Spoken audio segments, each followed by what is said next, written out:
Hello, I'm Dickie Arbiter in London. And I'm Victoria Arbiter in New York, and you're watching Royal Report.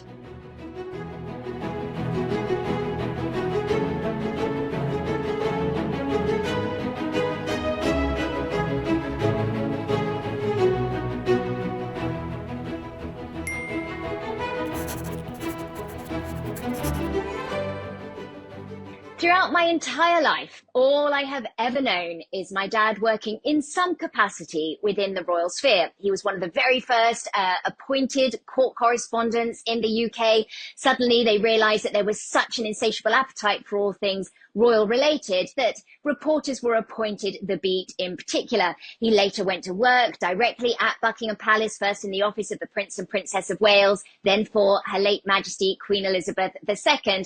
And then, unfortunately, mandatory retirement meant that he went back into the journalism side of things. It was kind of ironic, Dad, that you were forced to retire at 60, even though your chief principals were well into their 80s and, of course, served on into their 90s. But because of that, I think certainly growing up, I have seen a few stock questions that are always asked of you. I get a lot of those same questions. Some of them differ ever so slightly because I'm based in the US. I've been covering the royal family now for 14 years. I never set out to cover the royal family, but it's a beat I absolutely love because it's generally, other than when the late Queen passed, it's normally global news for a positive reason. The royals had this wonderful convening power and this ability to bring people together. The anti-monarchists might agree, but there are a few less of them. So we thought today we might address some of those stock questions that we get asked, because perhaps you have the same questions. Some of them are funny. Of course, Dad, I cannot count the number of times when we were living in Windsor where somebody from overseas, I'm not going to pinpoint a country, but they would ask you why Windsor Castle was built so close to the airport. Those were newer countries that just couldn't fathom that we had such a long and storied history. Of course, Windsor Castle is the oldest inhabited castle in the world. William the Conqueror back in 1066 sort of got to work on that. So Heathrow came along a lot later. But there are questions that we typically get asked a lot. Some of them are alarming, and I'm always glad to set the record straight. Some of them will be statements. So let's address a couple of them. Dad, what would you say is one of the stock questions that you get asked all the time? I suppose one of the stock questions I was asked all the time, particularly when I was working at Buckingham Palace, and even beforehand, I went to start working at Buckingham Palace. The late Queen was 62, and I was there until after she turned 76. But even before that, I was always asked by the news editor of the day, why is this Queen still in the job? Why doesn't she retire? And I've forgotten the number of times I was asked that question, even when I was at Buckingham Palace and subsequently, and reminding them of that very famous address that she made from Cape Town when she turned 21, committing herself to life. In other words, committing herself until she drew last breath, which is exactly what she did. As we all remember, the last meeting that she had was with then incoming Prime Minister Liz Truss, who lasted only a few weeks. She did cancel a Privy Council meeting, but she did put her boxes in order before she passed. But I suppose, besides why doesn't she retire, the one question that really floored me, in the press office, we used to have after-hours duty. I always felt that if you are a press secretary, you're on 24/7. It's no good a journalist having to wait until 7 o'clock on a Saturday night to be put through to you to ask an inane question that they want to put in the Sunday papers, which has probably already gone to bed anyway. So it would be too late or bears no resemblance to the story that they're running. And that happened a number of times. But I had one call at 3 o'clock in the morning from a tabloid newspaper. All I'm going to say is I'm not going to give the name away, but it was a red top. So that gives you a good idea. It was one of three. And this voice at the other end, and I'm sleepy at this 3 o'clock in the morning, was Prince Philip ever in the Navy? Well, decorum passed me by. It was an expletive, off. And I put the phone down. Yeah. So often, even today, journalists don't do their research. It's very easy to do research, easier than in my day, where you didn't have the internet. Today, you just go on the internet, you Google it, and up comes the answer. Um, but to And you be, would hope, though, when you Google it and up comes the answer, that you then cross-reference just to make sure that the facts are yeah, correct. Because, of course, even Wikipedia is full of a few bonkers claims. yeah, but it's 3 o'clock in the morning to be asked if Prince Philip had ever been in the Navy. My goodness, where's this world coming to? Well, that's just lazy, Dad. That's just someone who can't be bothered to do their job and it's just easier. Except, although they didn't know you were on duty. Had they known you were on duty, they might have decided to do their research instead. But certainly, I think, on this side of the pond, a lot of the questions are a little bit more soap opera related. So here, people always want to know, are Andrew and Fergie ever going to remarry? I get asked that all the time. And I think it's because their living arrangements, they are a little unorthodox. It works for them. Clearly, they both live at Royal Lodge, as they have done for many, many years. They each have separate rooms, separate wings of the house, because the house is so big. But I think their arrangement is one that works really well for them. Fergie has often said that they're the best divorced couple she knows. They've been each other's champion through the highs and the lows, and there have been an awful lot of lows throughout Andrew and Fergie's lives, certainly since they married. But actually, just recently, the British papers were full of questions. Are Andrew and Fergie going to remarry? Because of course, Fergie was invited on Christmas Day. She was at King Constantine's memorial service. I just don't see it happening. I think this is a situation that works well for both of them, but I don't see them saying I do again. What do you think? I don't see it happening, and I'm inclined to agree with you. Fergie is more of a free spirit than Andrew, and Fergie likes to spread her wings occasionally. She's not always at Royal Lodge, but most of the time she is. It's a free bunk. Why not accept a free bunk rather than paying for it? And Fergie's been known as a bit of a freeloader anyway. I hope you'll forgive me, Fergie, but it's true, isn't it? But I don't think they will marry again. It suits them. He's in one wing of the house. She's in another wing of the house. We're talking about a 32-room house. It's a big house to rattle around in for two people, but to be quietly separated, but to come together on occasions. We did see them recently, as you rightly say, at King Constantine's memorial service.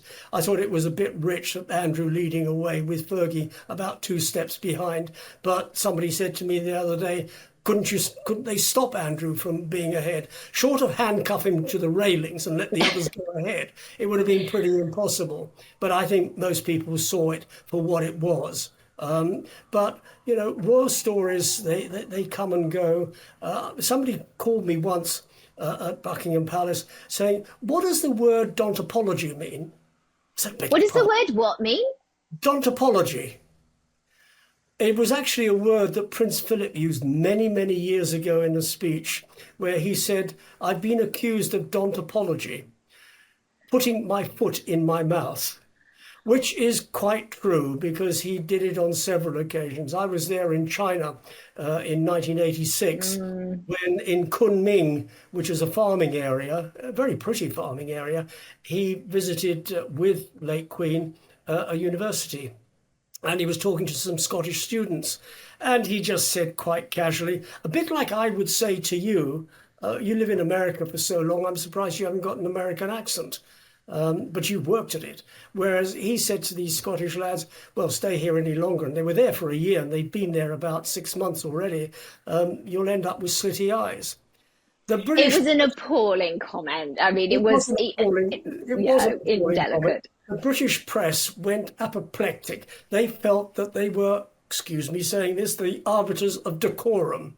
But they weren't. They were just looking for a story. The Chinese thought it was actually very funny. And they've used it ever since. Have they really? So it just goes to show, what might be horribly offensive. I mean, if anybody were to say that today, they would be rightly reamed. I mean, They'd be talk about, cancelled. well, they would talk about the ultimate reason to be cancelled. But interesting that the Chinese hosts thought it was funny. They did think it was very funny, and the tour went swimmingly. So, the British press setting themselves up as judge and jury. But, it's a story that faded into the distance of time. But, there've been so many things like that, and that's what don't apology means, putting his foot in it. This is Dickie Arbiter in London. And I'm Victoria Arbiter in New York.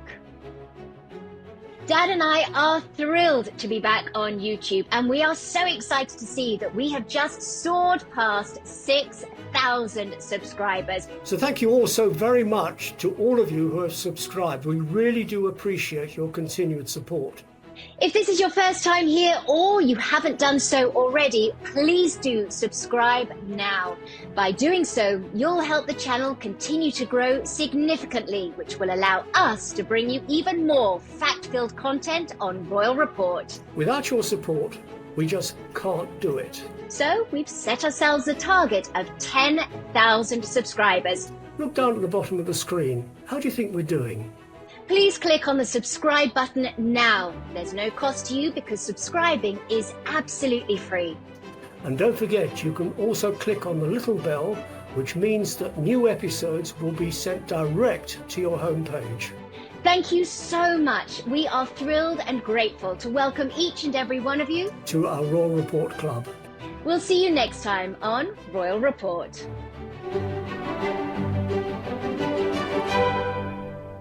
I remember growing up with you. So this is the difference. I think there's people who kind of want to know sort of the scandalous questions. We've got a few more of them. Whereas when I was with you, I remember standing on the roof of the news van. So you were working for LBC News and you were covering Trooping the Colour. And of course, it falls on a Saturday and you couldn't get a babysitter. So I was with you and I was told to stand on the roof of the news van.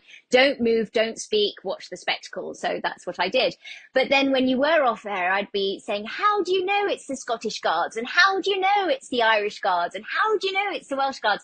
And therein my education began about the colour of the feathers in their bearskin hats and their plumes. And, you know, that's the stuff I think really that lit up my world in terms of historical reference to the royal family. And I, looking back now, recognise what a tremendous privilege it was to be able to have a front row seat to all of these types of events, and just everything that has come from it. And so it bothers me. I mean, I don't mean in a hugely negative way, but it's disappointing when people focus on the speculation and just what they've been fed through either newspapers or television shows that are dramatized. Because one of the statements I get all the time, and I'm very happy to dispel it, but people will say, oh, the late Queen must have been so cold because she banned Charles and Camilla from marrying and she banned Margaret from marrying Peter Townsend.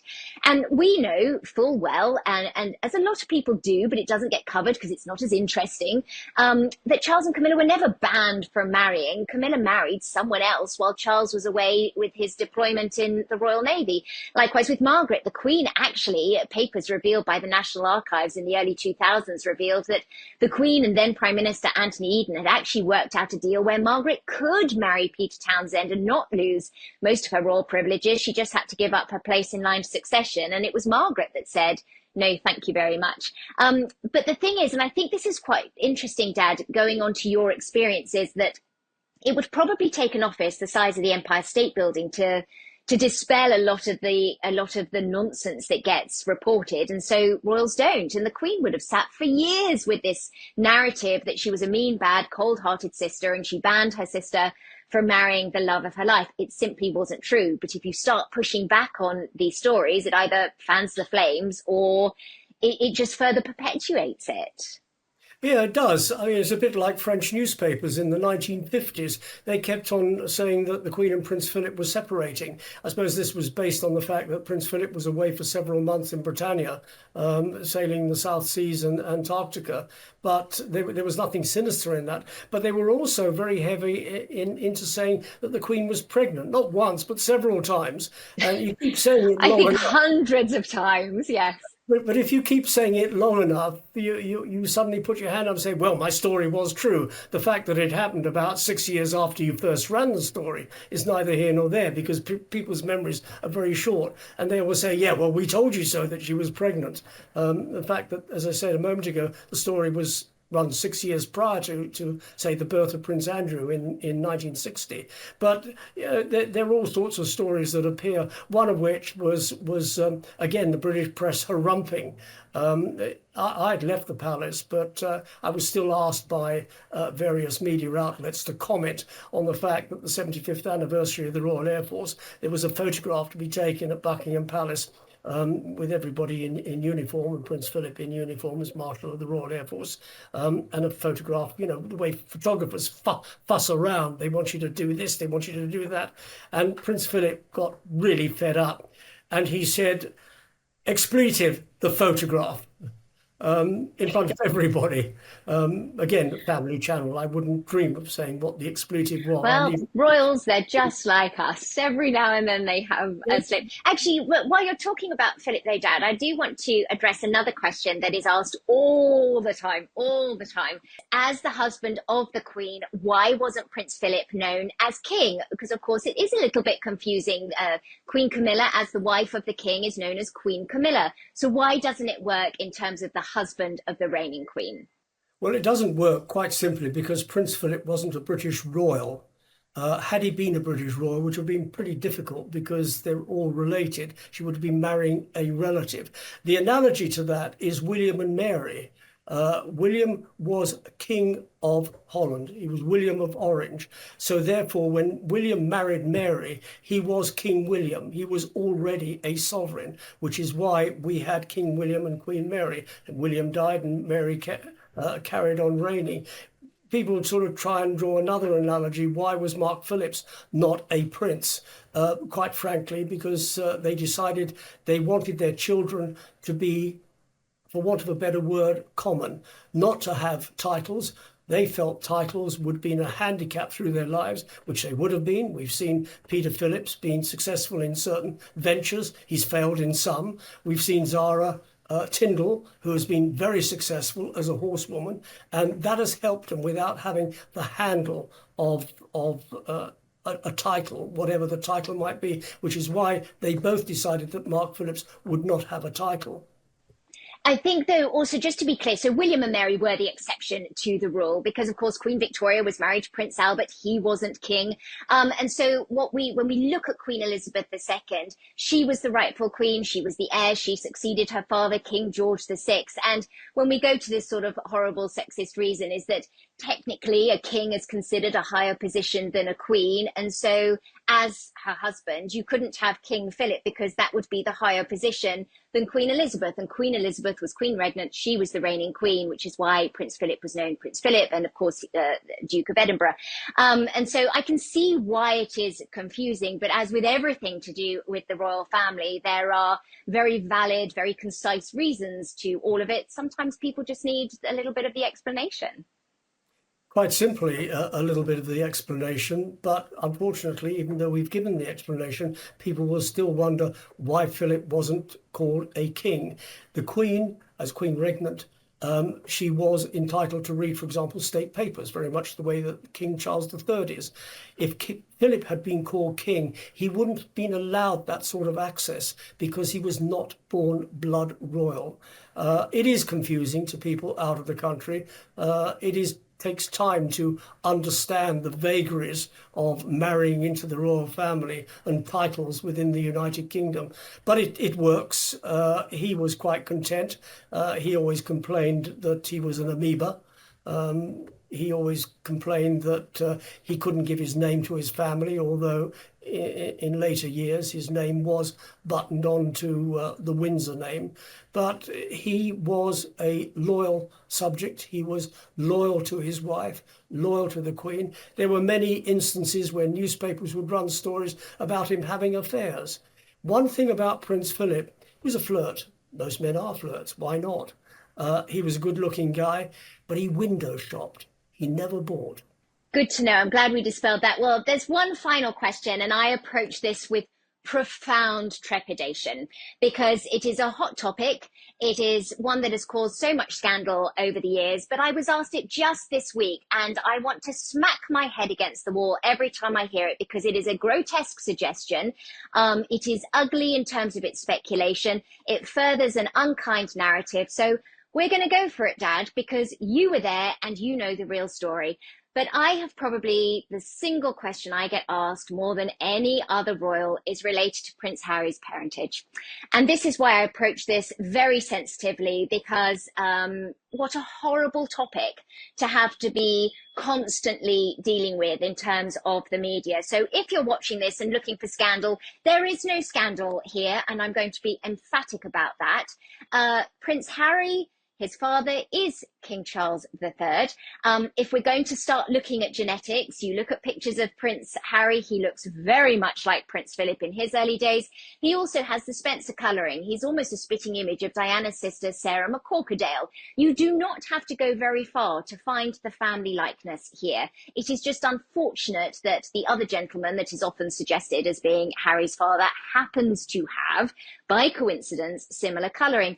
But Dad, let's knock this on the head once and for all, because you were there, you know, I don't mean in the personal private space, but you were working with Diana, and you know that she didn't meet that other gentleman, of course, Major Hewitt, until long after Prince Harry was born. She didn't meet Major Hewitt until about 2-3 years after Harry was born. It wasn't Immaculate Conception. Harry is Charles's son.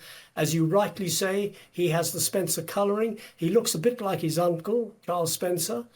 He looks very much like his aunt, Sarah McCorquodale, and he does have that colouring. So let's knock this one firmly on the head. Unfortunately, having done that, there will still be people who will come out in 10, 15 years' time and say exactly the same thing. So we're dealing with the current generations now, but who knows what's going to come in years to come. Well, unfortunately, it just speaks to people's need for things to be more exciting and more enticing. You know, just the real story, well, that's just too dull for them. So what we said is exciting. Well, I know, but I just think what's unfortunate is that people lead such small little lives that they're looking for scandal elsewhere and perpetuating scandal where it doesn't exist. And of course, it's a reflection of that person. But when you're dealing with nameless, faceless, anonymous trolls on social media who never have to take responsibility for the falsehoods that they're perpetuating, that's why this continues. So long may YouTube reign, long may this episode on YouTube reign, because I think it's lovely too. If you're still in doubt, I encourage you to pull up, there's a wonderful photograph of Prince Philip in his dress whites from many moons ago. He's sporting a beard. If you put that picture alongside Prince Harry, the likeness is uncanny. I mean, truly, it is uncanny. So go do your own research and take it from here that Dad was there in the office, and he knows exactly when Diana first met various friends throughout her short life. So that is another episode of Royal Report. I'm sure you are bursting with questions, so please use the comment section below. We always enjoy hearing from you. As you're typing your questions, have a think for a moment, address them with common sense and think, is this really something that could be, or have I just been fed this by the gossips online? Normally people will come to their senses on their own. Please do subscribe if you haven't done so already. It is free. You just click the subscribe button. Likewise, please hit like and ring the bell. And we look forward to seeing you next time on another edition of Royal Report.